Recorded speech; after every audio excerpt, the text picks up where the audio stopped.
A quietude do momento convida à reflexão. É essencial que se prepare, pois neste exato instante há uma certeza incontestável no ar. O Espírito Santo da Graça vai se comunicar diretamente com você. Sua presença aqui não é um evento fortuito, uma mera coincidência no fluxo do tempo. Antes, existe um propósito nítido, um desígnio celestial minuciosamente planejado e estabelecido para que você esteja ouvindo esta mensagem. Existem pilares inabaláveis que sustentam essa verdade. Primeiramente, cumpre-se um entendimento de que Deus jamais opera sem um plano. Cada um de seus movimentos é um cálculo perfeito de sua sabedoria infinita. Em segundo lugar, e esta é uma consolação profunda, Deus é incapaz de cometer erros, pois nele não há falha.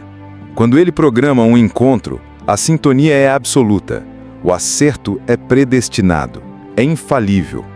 E por fim, a terceira razão, um refúgio seguro em meio às incertezas da vida, nada, absolutamente nada que se possa imaginar escapa ao domínio e ao controle soberano do Eterno.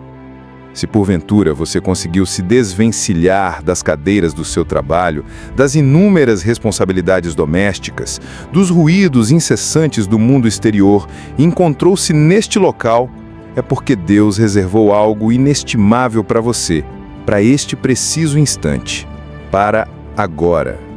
Sendo assim, em um ato de fé e convicção, que se declare sobre a sua própria vida: nenhum mal te sucederá.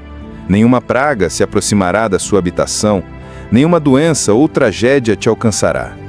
Ele ordenará aos seus anjos que te guardem em todos os teus caminhos, e eles te sustentarão nas mãos, para que nem mesmo em pedras teus pés tropecem. Sim, tenha essa convicção profunda. Deus te protegerá com uma proteção inabalável. Ele desmanchará as armadilhas astutamente escondidas e libertará você de todo o laço do caçador de almas. Este, meu amigo, é o Deus a quem somos chamados a servir, um Pai zeloso e protetor que guarda os seus filhos com fidelidade eterna.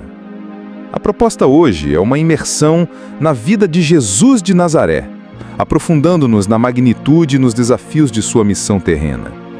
Muitas vezes, em nossa perspectiva limitada, não compreendemos inteiramente o quão árdua e custosa foi a jornada para ele cumprir o seu destino profético. Porque, assim como cada um de nós neste mundo, Jesus tinha um destino. É uma verdade universal. Cada alma que respira sobre esta terra nasceu com um propósito bem definido, um destino que aguarda para ser revelado e vivido, independentemente de já ter sido descoberto ou de ainda estar envolto em mistério. Os Salmos nos revelam que, antes mesmo que um único dia nosso existisse, Deus já havia escrito todos os dias de nossa vida no seu livro. Sim, todos nós, sem exceção, temos um destino. A grande questão que paira e ecoa em cada alma é: estamos realmente vivendo este destino grandioso? Temos a coragem para abraçá-lo plenamente? Possuímos a sabedoria necessária para desvendá-lo e segui-lo conforme a vontade de Deus? Ao ponderarmos sobre a existência e o destino de Jesus, uma verdade implacável se descortina. Todo destino tem seus adversários. Toda jornada traçada pelo propósito divino enfrentará oposição. E esta oposição nem sempre virá de onde esperamos. Quando uma pessoa se propõe a construir algo grandioso, a erguer um novo ministério ou empreendimento, ela deve estar preparada para as barreiras e denúncias. Uma vez, um pregador enfrentou oposição vinda até de pessoas que partilhavam da mesma fé, através de denúncias anônimas, buscando paralisar a obra que ele sabia era de Deus. Aquelas foram apenas tentativas de atrasar o que Deus havia iniciado. As pessoas se incomodam, sim. A oposição surge. Elas sentem-se incomodadas com sua família abençoada, com o emprego que você conquistou, com a empresa que você está começando com tanto sacrifício. Mesmo nos primórdios, quando se está lutando, por exemplo, vendendo bolos para cobrir as despesas, já é possível sentir o aguilhão da inveja, da crítica, da oposição sem motivo aparente. Será que a vida de Jesus, em sua perfeição divina, foi isenta desses desafios? Jamais. Ele é o nosso modelo, o nosso farol, o nosso exemplo em tudo. Sendo puro, sem pecado, foi traído. Sendo a manifestação suprema do amor, foi caluniado e negado. Se com ele, que era a perfeição encarnada, tudo isso aconteceu, por que esperar que conosco, repletos de imperfeições, seja diferente? Ao aprofundarmos-nos no Evangelho de Lucas, capítulo 22, somos transportados para uma cena de intensa agonia. Após uma oração solitária e suor de sangue, Jesus encontra os seus discípulos. E qual era o estado deles? Dormindo, prostrados pela tristeza.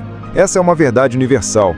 Quem entre nós nunca experimentou uma tristeza tão profunda que a única vontade era fugir, era dormir, escapar da realidade? A dor da perda de um ente querido, a angústia de uma traição inesperada, a frustração de uma esperança desfeita, tudo isso pode nos levar a uma paralisia profunda. É perfeitamente humano. Mas, na vida de fé, mesmo que os discípulos de Jesus, que andavam lado a lado com ele, com o Messias, estivessem dominados por uma tristeza tão profunda que os fez adormecer, é possível sim estar em profunda tristeza e ainda assim permanecer em Cristo. A tristeza é uma emoção legítima, mas a nossa resposta a ela precisa ser direcionada pela fé. Não devemos permitir que essa tristeza nos faça adormecer justamente nos momentos cruciais da nossa jornada. Então, surge a traição. Judas, um dos 12, aquele que caminhava lado a lado com Jesus, aproxima-se e o trai com um beijo. A traição é uma ferida que só pode ser infligida por quem está perto, por quem conhece nossos segredos e nossos pontos fracos, por quem partilha nossa mesa e nossos sonhos. Jesus olha para ele e diz: Judas, com um beijo você trai o Filho do Homem. Que dor profunda! Mesmo Jesus, perfeito, experimentou a dor aguda dessa punhalada nas costas. Talvez você esteja carregando essa mesma dor, pensando que a culpa é sua por ter confiado demais, por ter amado demais, mas entenda, a responsabilidade é sempre, integralmente, de quem trai. Jesus não se culpou, e o que a Bíblia nos revela é que depois disso, Jesus nunca mais sequer mencionou o nome de Judas. Ele não se deteve na dor, não remoeu a traição. Ele seguiu adiante, o foco era o seu destino, a sua missão, a cruz. No calor daquele momento de tensão, Pedro, movido por uma intenção nobre, defender o mestre, mas com a arma equivocada, saca a espada e corta a orelha do servo do sumo sacerdote. Quantas vezes, impulsionados pela raiva, pela vingança, ou mesmo por uma tentativa desesperada de ajudar a Deus, reagimos de forma impensada, usando a violência, a palavra afiada ou a atitude impulsiva. Jesus prontamente o repreende. Basta! Quem vive pela espada morrerá. E então, num gesto de amor e poder sobrenatural, ele faz o impossível para a humanidade. Ele toca na orelha do homem que veio prendê-lo e o cura. No dia mais terrível da sua vida, Jesus combateu o mal com o bem. Esse é o seu chamado. Quando o ferem, você cura. Quando o odeiam, você ama. Quando o amaldiçoam, você abençoa. Ele prosseguiu. Jesus estava ali e eles não puderam prendê-lo até que chegasse a sua hora. Isso nos ensina que a oposição não pode te impedir, a não ser que seja a hora certa de Deus. Aquele pastor que o pregador da nossa história admirava, disse a ele: Você nunca vai pregar num domingo nesta igreja. Naquele tempo, ele achou que a porta estava fechada por um homem. Mas Deus estava aguardando para a hora certa, para algo muito maior. As portas que se fecham não são impedimentos, mas a proteção de Deus que te prepara para o momento certo, para um estágio maior na sua vida. Essa é a nossa realidade. Sua vida está constantemente em preparação para o momento oportuno de Deus. Ele não é limitado pelas opiniões dos homens. Assim, o primeiro ponto que aprendemos é que lidaremos com pessoas difíceis, com ingratos e opositores. O segundo é que mesmo nesses momentos seremos exemplos, pois a forma como reagimos fala mais alto do que as palavras.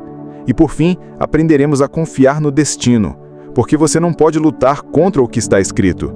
O que aconteceu na sua vida hoje, por mais estranho ou difícil que seja, foi programado antes da fundação dos séculos. O que você passou, por mais que tenha te deixado de cabeça para baixo, tem um propósito. Para o pregador, as provações de sua vida se tornaram o combustível para o seu destino. No seu pior momento, recebeu a ligação de um editor interessado em sua apostila sobre desenvolvimento pessoal baseada em princípios. Ele, que havia falido, que não tinha dinheiro nem para se alimentar, recebeu uma proposta que o lançaria para um novo nível. Aquele pastor não o impediu. Deus estava poupando para um tempo mais maduro, para uma mensagem mais impactante. E assim, ele não negociou sua identidade, não se rebaixou ao nível da oposição, confiou em Deus. O tempo é dele, a agenda é dele, ninguém pode te impedir. Não se trata de suas forças ou temperamento, mas do poder daquele que te fortalece. Como ele poderia acreditar no destino com sua vida de cabeça para baixo? Não pela sua realidade atual, mas pela realidade daquele que o fortalece. Os dias difíceis não são uma desculpa, mas uma oportunidade para que você possa amadurecer e cumprir seu propósito. Que você não perca a chance de ser exemplo em sua jornada, mesmo nas mais terríveis provações. Seus frutos dependerão de sua fé. Não podemos usar as dificuldades como desculpas para não avançar, pois Deus é muito maior que qualquer obstáculo. Jesus não dizia, eu não posso curar porque estou triste, ou porque fui traído. Pelo contrário, ele se entregava e realizava. Que você não caia na tentação de se perder em lamentações, de remoer mágoas e pensar que por ter errado ou sido ferido, não há mais esperança. Deus, que perdoa a multidão de nossos pecados, exceto a blasfêmia contra o Espírito Santo e a falta de perdão, Ele te perdoará. Ele quer que você avance, que cumpra seu desígnio. Seus resultados futuros, sua colheita, dependem diretamente de como você reage hoje aos seus dias difíceis. Se você foi injustiçado, caluniado, ameaçado, passou por depressão, sentiu-se abandonado, duvidou até da Bíblia, o pregador nos mostra que tudo isso ele vivenciou. Mas Deus não se impressiona com suas desculpas, porque Ele o conhece mais profundamente do que você mesmo. Em vez de focar nas falhas, concentre-se na promessa.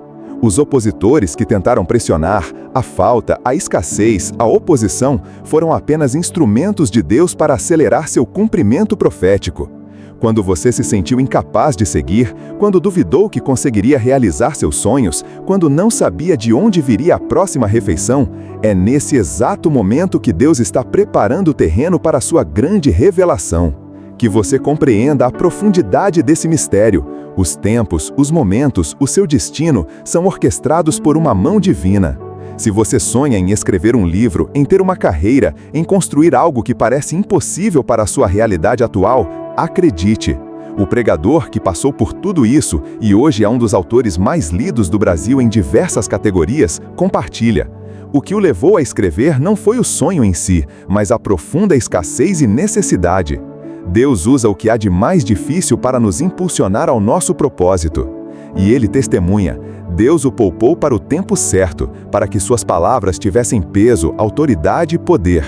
Não por ele ter sonhado, mas porque Deus disse, chegou a hora. Você pode sentir que está longe, mas ainda há tempo de ser como Jesus. Você não precisa fazer o que os outros fizeram. Você não precisa reagir na mesma moeda, nem se rebaixar. Sua luta não é contra a espada de carne e sangue. Sua força não vem de si, mas daquele que te fortalece. No dia em que a oposição vier com suas espadas, que sua reação seja a cura e o amor. No dia em que pensarem que estão te prendendo, declare, não é você que está me prendendo, é porque a minha hora, segundo o relógio de Deus, chegou. E a hora em que o seu destino será cumprido, ninguém, absolutamente ninguém será capaz de impedi-lo. Senhor, na autoridade do nome que está sobre todo nome, o nome poderoso de Jesus, nós declaramos neste momento, venha ao teu reino e que a tua vontade se manifeste plenamente, assim na terra como nos céus, em cada vida aqui presente. Cumpra em nós, Senhor, o teu querer, o teu desígnio perfeito, que o nosso propósito seja glorificado através de nós. Pedimos isso porque cremos firmemente no Teu Espírito Santo e cremos nos milagres que só Tu podes realizar. Pedimos isso porque estamos dispostos a compartilhar a cruz contigo, aceitando os desafios e as oposições como parte do caminho glorioso que nos levas. E declaramos que não temos outro bem além de Ti. A nossa dependência está unicamente em Ti. Toda a nossa confiança, toda a nossa esperança repousam somente em Ti. E aquele que crê, que recebe e que abraça esta palavra, que aplauda o Senhor com toda a força da sua alma, com todo o seu entendimento. em nome de Jesus.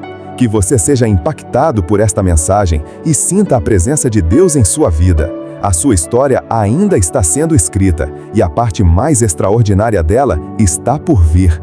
Continue conectado com a fonte da sua força e que seu destino se cumpra para a glória do nome de Jesus.